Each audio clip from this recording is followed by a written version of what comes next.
إن الحمد لله نحمده ونستعينه ونستغفره ونعوذ بالله من شرور أنفسنا ومن سيئات أعمالنا من يهده الله فلا مضل له ومن يضلل فلا هادي له وأشهد أن لا إله إلا الله وأشهد أن محمدا عبده ورسوله فإن أصدق الحديث كتاب الله وخير الهدي هدي محمد صلى الله عليه وسلم وشر الأمور محدثاتها وكل محدثة بدعة وكل بدعة ضلالة وكل ضلالة في النار. فأعوذ بالله السميع العليم من الشيطان الرجيم من همزه ونفخه ونفثه. بسم الله الرحمن الرحيم. يا أيها الذين آمنوا اتقوا الله يا أيها الذين آمنوا اتقوا الله وكونوا مع الصادقين. يا أيها الذين آمنوا اتقوا الله وقولوا قولا سديدا يصلح لكم أعمالكم ويغفر لكم ذنوبكم ومن يطع الله ورسوله فقد فاز فوزا عظيما.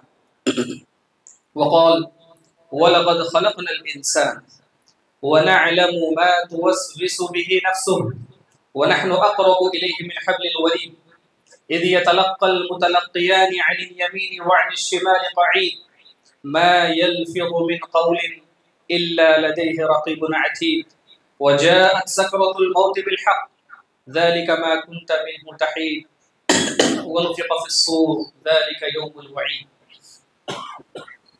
سب سے پہلے ہم اللہ رب العالمین کا شکر بجا لاتے ہیں اور بے پایان درود و سلام محمد صلی اللہ علیہ وسلم پر. محترم حاضرین، جن باتوں کی اللہ رب العالمین نے مجھے اور آپ کو وصیت کی ہے وہ ہے تقوی کی وصیت. ہمیں حکم دیا گیا کہ ہم اپنی زندگی کو اللہ تعالیٰ سے ڈرتے ہوئے گزاریں. جن باتوں کے کرنے کا اللہ نے حکم دیا ان باتوں کو ہم کریں، ان کاموں کو ہم کریں، اور جن کاموں سے اللہ نے رکنے کا حکم دیا ان سے رک جانا. یہ ہماری زندگی کی کامیابی کا راز ہے اور اس بات کی وصیت اللہ تعالیٰ نے ہمیں کی ہے. پھر اس کے بعد خطبہ حاجہ میں جن آیت کی تلاوت کی گئی اس میں اللہ رب العالمین نے ہمیں پیغام دیا ہے کہ اے ایمان والو، تم اپنے اندر درست بات کہنے کی عادت ڈالو. جو شخص اپنے اندر ہمیشہ درست بات کہنے کی عادت ڈالے گا اللہ تعالیٰ اس کے زندگی کے سارے معاملات کو درست کر دیں گے. یہ اللہ تعالیٰ کا وعدہ ہے. تو اگر ہم چاہتے ہیں کہ زندگی کے معاملات درست ہو جائیں تو ہمیں ہمیشہ زندگی میں درست اور صحیح بات بولنے کی عادت ڈالنا چاہیے. تو یہ خطبہ حاجہ کا پیغام ہے. میرے محترم بھائی، ہم جس دور میں جی رہے ہیں یہ ایک ایسا دور ہے، بڑی افسوس کے ساتھ یہ کہنا ہے جس میں میں اور آپ سب ملوث ہیں کہ ایسے کتنے کام ہیں، ایسے کتنے اعمال ہیں، ایسے کتنے پروجیکٹس ہیں جس کو ہم شروع تو کرتے ہیں لیکن سوال یہ ہے کہ کتنے ہم میں سے لوگ ہیں جو اس کو ختم کرتے ہیں. اگر ہم ہمارے کاموں کا جائزہ لیں، زندگی کے کاموں کا، ہماری عبادتوں کا، ہمارے جو وعدے اور کمٹمنٹس ہیں ان کا اگر ہم جائزہ لیں تو دیکھیں گے کہ کتنے کام ہم نے شروع کیے لیکن ان کاموں کو انتہا تک کتنے پہنچائے. انتہا تو بہت دور کی بات ہو گئی، کتنے کام ہیں جو بالکل آدھے تک ہم نے لایا ہے. کئی کام تو ایسے ہوتے ہیں کہ ہم شروع کرتے ہیں اور کب چھوڑ جاتے ہیں پتہ نہیں چلتا. اللہ رب العالمین نے ہمیں جن باتوں کا حکم دیا، ایک اچھے مسلمان کی علامت یہ ہے کہ وہ اپنی زندگی میں جس کام کو بھی شروع کرے، جس عمل کو شروع کرے اس کو مکمل انجام دے، درمیان میں نہ چھوڑے، بیچ ادھر نہیں چھوڑے. ہمارے پاس اللہ تعالیٰ عبادتوں کے کئی موسم دیے. رمضان کا موسم آیا، ہم نے عبادت کی، پھر رمضان چلے گیا، پھر غافل ہو گئے، پھر یہ ذوالحجہ کا مہینہ آیا. اس مہینے میں شروع کے 10 دن الحمدللہ اللہ نے جس کو توفیق دی، عبادتیں کی، روزے رکھے، زیادہ سے زیادہ قرآن کی تلاوت کی، ذکر و اذکار کی، صدقہ دی، قربانی کی، جس کو اللہ نے سعادت نصیب کی، حج کی. یہ عظیم الشان عبادتیں ان 10 دنوں میں ہم نے کیا. پھر سے جو بھولا ہوا سبق تھا ہم نے یاد کیا. اب پھر یہ عید ختم ہو گئی تو کیا ہماری زندگی پھر واپس ویسے روٹین پہ آ رہی ہے؟ یہ ہمیں اپنی زندگی کا جائزہ لینا ہے. اللہ تعالیٰ ہم سے جو چیز چاہتے ہیں وہ یہ ہے کہ ہم ہماری زندگی میں پابندی لے کر آئیں. چھوڑ پکڑ کی عادت اللہ تعالیٰ کو پسند نہیں. قرآن مجید میں اللہ تعالیٰ کہتے ہیں وَاعْبُدْ رَبَّكَ حَتَّى يَأْتِيَكَ الْيَقِينُ کہ اللہ تعالیٰ کی تم عبادت کرو یقین آنے تک. اس آیت میں یقین کا مطلب کیا ہے؟ یقین کا مطلب ہے، مفسرین کہتے ہیں کہ موت، یعنی کہ موت تک انسان کو مسلسل اللہ کی عبادت میں لگا ہوا. تو یہ اللہ تعالیٰ ہم سے چاہتے ہیں. پھر اس کے بعد کہا یہ نصیحت جو ہے صرف مسلمانوں کو نہیں، ہم کو نہیں ہے. ہم سے پہلے جو انبیاء تھے اللہ تعالیٰ نے ان کو بھی یہی بات کہی کہ تم اپنی عبادت میں مداومت لے کر آؤ. مداومت کس کو کہتے ہیں؟ پابندی، کنسسٹنسی. کوئی کام شروع کرے اس کو ختم کرو، درمیان میں چھوڑو مت. عیسیٰ علیہ السلام جب پیدا ہوئے تو عیسیٰ علیہ السلام جب بچے تھے اپنی ماں کے گود میں انہوں نے بات کیا. یہ اللہ تعالیٰ کا ایک معجزہ ہے. تو کن باتوں کو اللہ تعالیٰ نے عیسیٰ علیہ السلام کے زبان سے بلوایا؟ لوگ تو شک کر رہے تھے کہ بغیر باپ کے کیسے بچہ پیدا ہو گیا. تو اللہ تعالیٰ نے برات کے لیے عیسیٰ علیہ السلام سے بلوایا. بالکل پیدا ہوتے بچہ بات کرنا شروع کیا. تو کیا بات کی ہے عیسیٰ علیہ السلام؟ اس پہ آپ غور کریں تو دیکھیں اللہ تعالیٰ کہتے ہیں وَأَوْصَانِي بِالصَّلَاةِ وَالزَّكَاةِ، کہا وَأَوْصَانِي بِالصَّلَاةِ وَالزَّكَاةِ مَا دُمْتُ حَيًّا. اللہ تعالیٰ نے مجھے وصیت کی ہے نماز کی اور زکوٰۃ کی. کب تک؟ ما دمت حیا، جب تک میں زندہ رہوں مجھے اللہ تعالیٰ نے یہ کام کرنے کا حکم دیا. ما دمت حیا، زندگی بھر. ایسا نہیں کہ کبھی موڈ بنا عبادت کرے، کبھی جوش میں آ گئے فل عبادت کرے پھر ٹھنڈے پڑ گئے. ایسی عبادت اللہ تعالیٰ کو پسند نہیں.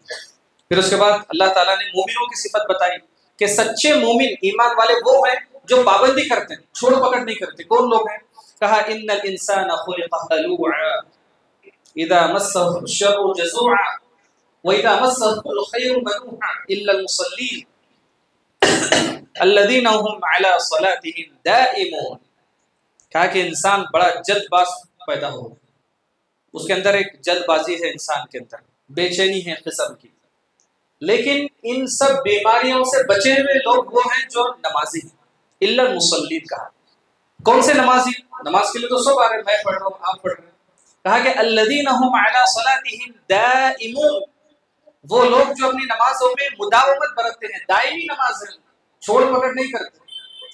تو ہمیں اپنی عبادتوں کے اندر پابندی لانے کی ضرورت ہے. چھوڑ پکڑ کرنا یہ اللہ کو پسند نہیں ہے. اللہ تعالیٰ چاہتے ہیں کہ پابندی کرو. تم جیسا جاب کے لیے پابندی سے جاتے ہو، ایک دن چھٹی ماریں گے تو آپ کو معلوم ہے کہ آج تنخواہ کٹے گی. نیند میں سے اٹھتے ہی ٹائم ہو گیا بھاگنا ہے، پہلے جاب. نماز کے لیے ویسی پابندی اس سے بڑھ کر ہمیں کرنے کی ضرورت ہے.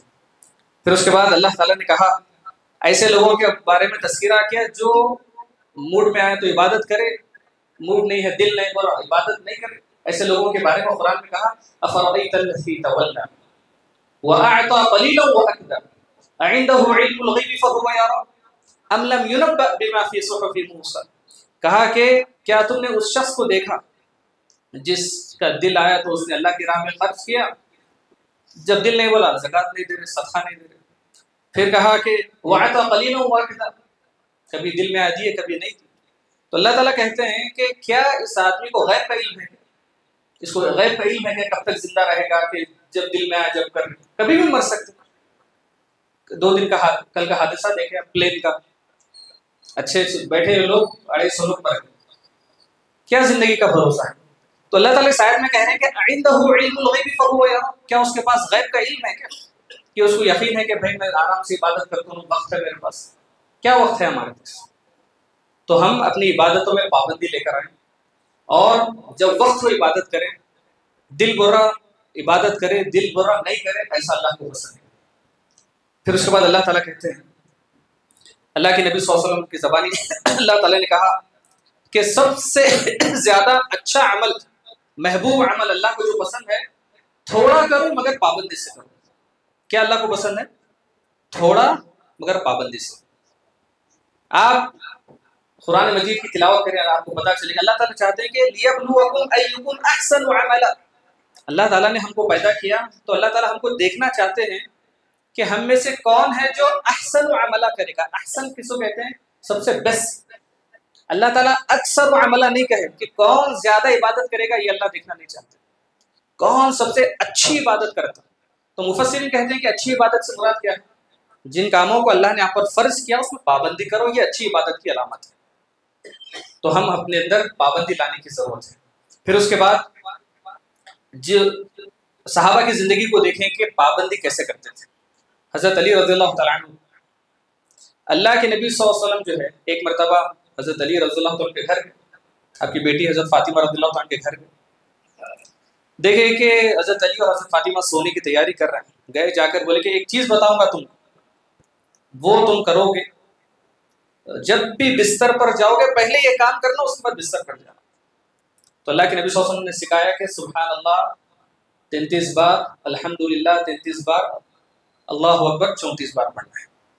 حضرت علی رضی اللہ تعالیٰ عنہ کہتے ہیں کہ میں نے زندگی میں کوئی رات ایسی نہیں گزری جب میں نے یہ سبحان اللہ الحمدللہ اللہ اکبر پڑھے بغیر بستر پر کبھی نہیں گیا. تو جن کے سامنے بیان کیا انہوں نے سوال کیا وَلَا لَيْلَةَ الصِّفِّينَ کہ کیا جنگ صفین کے رات میں بھی تم نے یہ پڑھا؟ تو حضرت علی نے جواب دیا وَلَا لَيْلَةَ الصِّفِّينَ، ہاں جنگ صفین کے رات میں بھی میں نے یہ اذکار پڑھ کر ہی رات گزاری. تو پابندی ایسی ہونی چاہیے. اللہ کے نبی صلی اللہ علیہ وسلم کو جنت کی سیر کرائیں گے. آپ جنت میں گئے، جا کر جب اسراء و معراج پر گئے تھے تو دیکھیں کہ آپ چل رہے ہیں لیکن آپ کے سامنے کسی کے چلنے کی آواز آ رہی ہے، جوتوں کی کھٹ کھٹ آواز. تو پتہ معلوم کرنے پر پتہ چلا کہ یہ کون ہے؟ یہ ابو بلال رضی اللہ عنہ کے جوتوں کی آواز ہے. بلال رضی اللہ عنہ اللہ کے نبی سے آگے چل رہے جنت. آخر ایسا کیا کام کیا انہوں نے جو جنت میں اللہ کے نبی صلی اللہ علیہ وسلم سے آگے چل رہے؟ تو انہوں نے کہا میرے کو تو سمجھ میں نہیں آ رہا میں نے کیا کیا، لیکن آپ پوچھ رہے ہیں تو میں سمجھتا ہوں کہ جب بھی میں وضو کرتا تھا ہمیشہ جو ہے 2 رکعت نماز پڑھتا تھا. تو کہ پابندی جب بھی، یعنی زندگی میں انہوں نے کام کیا. تو پتہ چلا کہ انسان پابندی سے بڑے مرتبے پر پہنچ سکتا ہے. یہ آخرت میں بھی ہے اور دنیا میں بھی ہے. آپ امام ابو حنیفہ رحمہ اللہ کو جانتے ہیں؟ امام ابو حنیفہ رحمہ اللہ کے 2 شاگرد، امام ابو یوسف جنہوں نے ان کے فقہ کو بڑھایا. امام ابو یوسف جو ہے کوئی ذہین طالب علم نہیں تھے، ایک نارمل اسٹوڈنٹ تھے، ایوریج. تو امام ابو حنیفہ نے کہا ان سے کنت بلیدا اخرجت المواقع. ابو یوسف تم جو ہے کن ذہن تھے، دم جس کو کہتے تم کن ذہن تھے، تم آج جو بھی بن گئے تمہاری پابندی کی وجہ سے بن گئے. تو انسان چاہے دنیاوی مراتب ہو چاہے آخرت کے مرتبے ہو، اوپر آتا ہے پابندی کرنے کی وجہ سے. تو ہم اپنی زندگی کا جائزہ لیں. اگر ہم زندگی میں پریشان ہیں یا کسی معاملے میں پھنسے ہوئے ہیں، اپنا جائزہ لیں کہ کتنے کاموں کو ہم شروع کر رہے ہیں اور کتنوں کو ختم کر رہے ہیں. ہاں یہ ہماری زندگی کی کامیابی ہے. دیکھیں اللہ تعالیٰ ارشاد فرماتے ہیں کہ اگر اللہ تعالیٰ کسی کے ساتھ اچھائی کرنا چاہتے ہیں نا، اس کے ساتھ کیا کرتے ہیں؟ ہم بولیں گے اس کو اچھی زندگی دیتے ہیں، اس کو بیماریاں نہیں ہوتے، وہ سکون کی زندگی میں رہتا ہے، گھر اچھا ہے، نوکری اچھی ہے، کوئی پریشانی نہیں ہے، مست زندگی. لیکن اللہ تعالیٰ کہتے ہیں کہ اگر میں کسی کے ساتھ اچھا کرنا چاہوں تو اس کے ساتھ کیا کرتا ہوں؟ اس کی موت سے پہلے اس کو استعمال کرتا ہوں. بھائی اللہ تعالیٰ ہم کو کیسے استعمال کریں گے؟ کہا کہ اس کو اس کی موت سے پہلے نیک توفیق مل جاتی ہے اور وہ عبادتیں کرتے رہتا ہے اور اسی حالت میں اس کی موت ہو جاتی ہے. تو پتہ کیا چلا کہ اگر ہمارے اندر عبادتوں میں پابندی آئے تو اللہ تعالیٰ ہم کو موت تک بھی انشاءاللہ عبادتوں کی حالت میں رکھے گا. ورنہ انسان کا کوئی بھروسہ نہیں. حدیث میں کیا کہا گیا؟ ایک انسان زندگی کے شروع میں بہت عبادت گزار رہتا ہے لیکن موت کے قریب ایسے کام کرتا ہے کہ پٹری بدل جاتی، راستے سے ہٹ جاتا، اور ایسے کام کرتا ہے کہ جہنم میں چلے جاتا. دوسرا انسان زندگی کی شروعات میں برے کام، زندگی کے آخری میں ہدایت مل جاتی، عین ٹائم پہ اچھے کام کرے، اسی میں وفات ہو گئی اور انسان جنت میں چلا گیا. تو انسان کی زندگی کو ہم دیکھ کر بول نہیں سکتے کہ یہ آدمی جہنم میں جا رہا ہے، یہ آدمی جنت کا ہے. وہ اللہ کے ہاتھ میں ہے. کسی کی زندگی کو کبھی پلٹا سکتا ہے، لیکن جو اصول ہے کہ اگر ہمارے اندر شروع سے پابندی ہے تو اللہ تعالیٰ اس کی لاج رکھے گا اور ہم کو آخر تک صحیح راستے پر رکھے گا۔ تو یہ جو ہے پابندی کرنے کے فوائد ہیں۔ تو اللہ سے ہمیشہ پابندی کی دعا کرنا۔ انسان اگر عبادت میں پابندی کرے گا تو آخرت میں بھی نجات۔ وہ حدیث آپ کو معلوم ہے کہ 7 لوگوں کو عرش کے سائے کے نیچے جگہ ملے گی، ان میں سے امام العادل شاب نشأ فی عبادت اللہ، ایک ایسا مسلم حکمران جو جب تک وہ حاکم تھا، جب تک وہ حکمران تھا، اس نے انصاف کے ساتھ حکومت کیا۔ تو یہ پابندی ہونی چاہیے۔ ایک بار ایک انصاف کر دیے، ایک بڑا فیصلہ انصاف کا کر دیے تو اللہ تعالیٰ بولتے کوئی قابل تعریف نہیں۔ جب تک تم حکومت کر رہے تھے پوری انصاف کے ساتھ کرے تو تمہیں اس کا اجر ہے۔ اس کے بعد ایک بہت اہم بات بتاتا ہوں، انسان اگر عبادت میں پابندی کرتا ہے تو کبھی حسرت اور ندامت کا شکار نہیں ہوگا۔ اب آپ دیکھیں گے زندگی میں کئی لوگوں کو دیکھیں گے، گھروں میں، رشتہ داروں میں، اپنے پڑوسیوں میں، کئی ایسے لوگ ہیں بڑی عمر کے، عبادت کرنا چاہتے ہیں، اٹھ کر مسجد کو آنا چاہتے ہیں مگر نہیں آ سکتے، بیڈ پر پڑے ہوئے، طبیعت خراب ہے، چلنے نہیں آتا مسجد تک، وہی جذبہ نہیں ہے، پھرتی نہیں ہے عبادت کی، تو افسوس کرتے ہیں کاش میرے پیر اچھے ہوتے تو میں مسجد کو جاتا۔ ایسے لوگوں کے لیے خوشخبری ہے۔ کیا خوشخبری ہے؟ حدیث کے الفاظ ہیں، صحیح بخاری کی روایت ہے، ابو بردہ رضی اللہ تعالیٰ عنہ کہتے ہیں اذا مرض العبد او سافر كتب له مثل ما كان يحمل مقيما صحيحا۔ 2 لوگ، ایک مریض اور ایک مسافر، یہ 2 لوگ اگر سفر سے پہلے یا بیمار ہونے سے پہلے پابندی کے ساتھ اگر عبادت کرتے تھے، بیمار ہونے کے بعد ویسی عبادت کی طاقت نہیں رہی تو اللہ تعالیٰ اس کو بیمار ہونے سے پہلے جیسا پھرتی سے عبادت کا ثواب دے رہے تھے ویسے ہی بیماری کے حالت میں دیتے، جبکہ انہوں نے ویسی عبادت نہیں کر رہے۔ صحیح بخاری کی روایت ہے۔ تو یاد رکھیں، افسوس اس مرحلے میں جا کے کرنے کی ضرورت نہیں، ابھی سے اپنی جوانی کو، اپنی طاقت کو استعمال کریں اور زیادہ سے زیادہ پابندی کے ساتھ اللہ کی عبادت کریں، وہ جو ہے افسوس کا ہم کو حسرت و ندامت کرنے کی ضرورت نہیں پڑے گی۔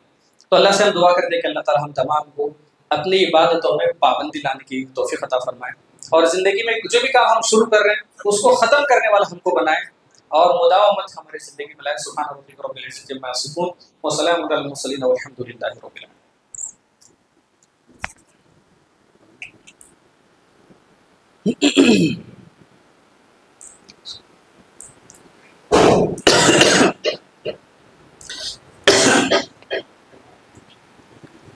نحمده ونصلي على رسوله الكريم اما بعد فاعوذ بالله السميع العليم من الشيطان الرجيم من همزه ونفخه ونفثه بسم الله الرحمن الرحيم يا ايها الذين امنوا اتقوا الله وكونوا مع الصادقين۔ تو میرے محترم بھائیوں، تو ہم بات کر رہے تھے پابندی کی۔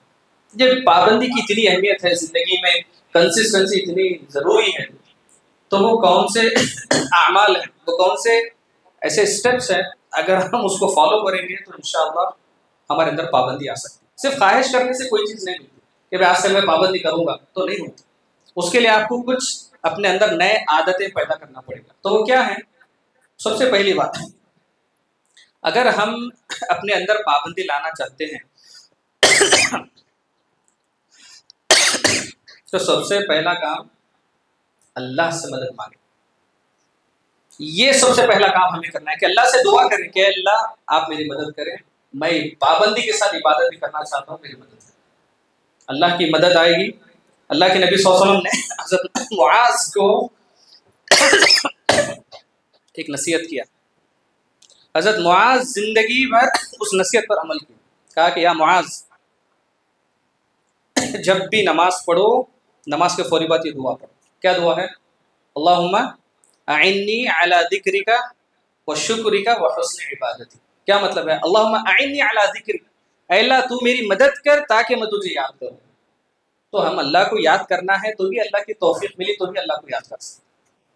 ہاں، اللہم اعنی علی ذکرک و شکرک، اے اللہ تو میری مدد کر، میں تیرا شکریہ ادا کرنا چاہتا ہوں۔ اللہ کا شکریہ ہم اپنی طرف سے ادا نہیں کر سکتے، اللہ تعالیٰ توفیق دینا پڑے گا۔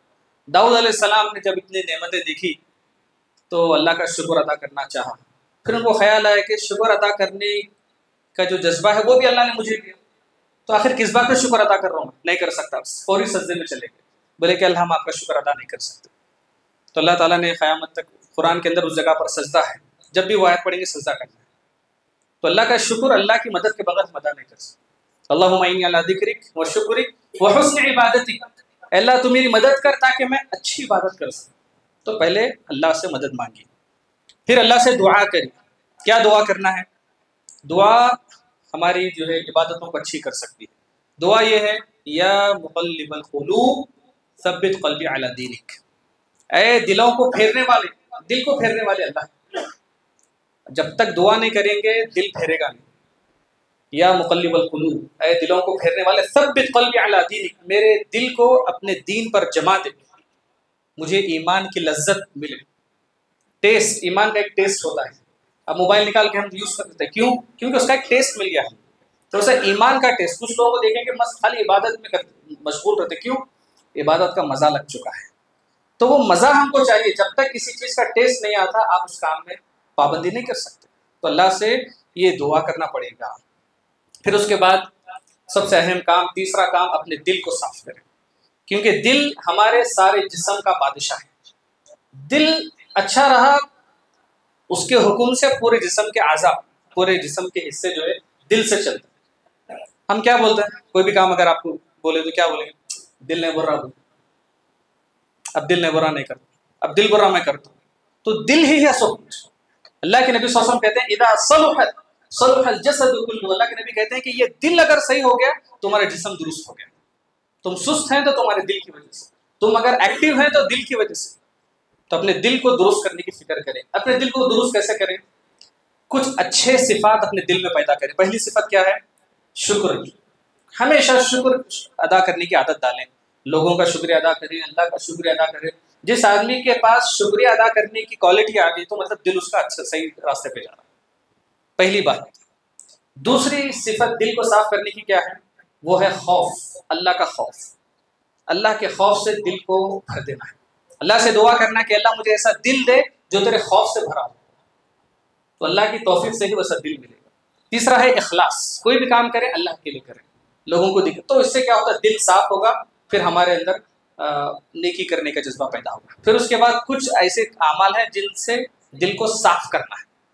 وہ کیا اعمال ہیں جن سے دل صاف کرنا ہے؟ سب سے پہلا کام ریاکاری، لوگوں کو دکھانے کے لیے کام کرنا چھوڑ دیں، ورنہ جو ہے زندگی میں کبھی مطمئن زندگی، اطمینان والی زندگی نہیں گزار سکتے۔ جو آپ کو سمجھنا آپ کریں، لوگ دیکھ رہے ہیں نہیں دیکھ رہے اس سے مطلب نہیں، صحیح کیا ہے اسلام کی روشنی میں کرتے جائیں، یہ پہلا کام کرنا ہے۔ دوسرا کام حسد، حسد سے اپنے دل کو صاف کریں۔ یہ حسد ایسی چیز ہے انسان کرتا کسی اور کے لیے، اس سے زیادہ نقصان انسان اپنا خود کا کرتا ہے۔ اسی لیے کیا کہا؟ وَمِن شَرِّ حَاسِدٍ إِذَا حَسَدَ، وہ ایک شر ہے، تو اپنے آپ کو بچائیں۔ حسد کا جذبہ ہر انسان میں آ سکتا ہے، کیونکہ انسان کو اللہ تعالیٰ پیدا ہی ویسا کرے۔ حسد کا جذبہ دل میں آنا برا نہیں ہے، وہ آنے کے بعد اس پہ ایکشن لینا برا ہے۔ تو حسد آیا تو علماء کیا کہتے ہیں؟ اگر آپ کو کسی کی نعمت دیکھ کے حسد ہو رہا ہے، فوری اس کو دعا دو، بارک اللہ لک، اس کو اور برکت کی دعا دے دیں۔ تو حسد تو چلا گیا، اس کو اور برکت کی دعا دیجیے، اور فرشتے کو پلٹا کے دعا آپ کو دیتے، تو وہ نعمت آپ کو ہی ملے گی۔ دوسرا کام حسد سے دل کو صاف کریں۔ تیسرا جو کام ہے وہ ہے تعلق بغیر اللہ سے دور، اللہ کے علاوہ دوسرے چیزوں سے دل کو جوڑیے مت، فلموں سے، آج کل بولنے کی ضرورت نہیں ہے، ساری تفصیلات آپ کو معلوم ہے۔ یہ شیخ عبدالرزاق البدر کہتے ہیں کہ موبائل سے لوگوں نے دل اتنا لگا لیا کہ اللہ سے دور ہو گئے۔ تو اللہ سے اپنے دل کو جوڑنے کے لیے کیا کیا کر سکتے ہیں کریں، تو یہ کام کرنا ہے۔ آخر میں ایک بات ہے، وقت ختم ہو گیا، نیک صحبت اپنائیں۔ انسان جس صحبت میں رہتا ہے ویسے ہی انسان بنے گا۔ اگر ہم چاہتے ہیں کہ ہمارے اندر پابندی آئے، عبادتوں میں چھوڑ پکڑ نہ کرے، ایسے لوگوں کو دوست بنائے جو نمازوں میں پابندی کرتے ہیں۔ علماء کہتے ہیں کہ اگر آپ کو اپنی بیٹی کے رشتے کے لیے کسی لڑکے کو تلاش کرنا ہے تو لوگ انکوائری کے لیے جاب میں بولتے کہ اس کی نوکری کیسی ہے، دوستاں کیسے، سب معلوم کرتے ہیں۔ علماء کہتے ہیں کہ پہلے مسجد میں آ کر چیک کرو امام صاحب سے، مصلیوں سے جو ریگولر آتے ہیں، کہ وہ لڑکا کیا روزانہ نماز کو آتا نہیں آتا۔ تو یہ اپنے پابندی کے لیے بہت ضروری ہے کہ جیسی صحبت ہوگی انسان ویسی ہی بنے گا۔ تو اپنے اندر نیک صحبت پیدا کریں۔ اللہ کے نبی نے فرمایا المرء علی دین خلیلہ، کہ انسان اپنے دوست کے مذہب پر ہوتا ہے۔ مذہب مطلب طریقہ، جیسا دوست ویسے ساتھی۔ تو ہم اگر بری صحبت میں ہیں تو اللہ سے دعا کریں، اچھی صحبت تلاش کریں۔ اگر پہلے سے اچھی صحبت میں ہیں تو کوشش کریں کہ وہ صحبت آپ کی جو ہے ہمیشہ باقی رہے اللہ کے خاطر۔ تو یہ جو ہے یہ اسٹیپس آپ کو فالو کرنا ہے، تبھی انشاءاللہ جا کر ہمارے اندر پابندی آ سکتی ہے۔ ہم اللہ سے دعا کرتے ہیں اخیر میں کہ اللہ تعالی ہم تمام کو ایک اچھا مسلمان بنائے، پابندیوں کے ساتھ عبادت کرنے والا بنائے، اور اللہ تعالی ہمیں تھوڑی مگر پابندی کے ساتھ اللہ کی عبادت کرنے والا بنائے، اور اللہ رب العالمین آخر مرتے دم تک ہمیں مداومت کے ساتھ توحید پر باقی رکھے، اور اللہ تعالی ہمیں شرک سے بچا کر رکھے، اور اللہ تعالی ہمارے دلوں میں اللہ کے نبی صلی اللہ علیہ وسلم کی محبت پیدا کرے، اللہ کی محبت پیدا کرے، اطاعت رسول کا جذبہ ہمارے اندر پیدا کرے، اور بدعت سے ہم تمام کو دور رکھیں۔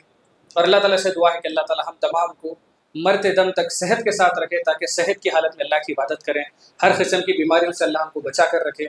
اللہ تعالیٰ جو بھی ہمارے مجلس میں یہاں پر بیٹھے ہوئے جو بیمار ہیں یا ہمارے گھروں میں ہیں جو لوگ بیمار ہیں، اللہ تعالیٰ انہیں مکمل شفا نصیب فرمائے، ہر قسم کی آزمائش سے بچا کر رکھے۔ ان اللہ وملائکتہ یصلون علی النبی یا ایھا الذین آمنوا صلوا علیہ وسلموا تسلیما۔ اللهم صل وسلم على نبينا محمد ان الله يأمركم بالعدل والإحسان وإيتاء ذي القربى وينهى عن الفحشاء والمنكر والبغي يعظكم لعلكم تذكرون اذكروا الله يذكركم وادعوه يستجب لكم ولذكر الله تعالى أعلى وأولى وأجل وأتم وأهم وأكبر۔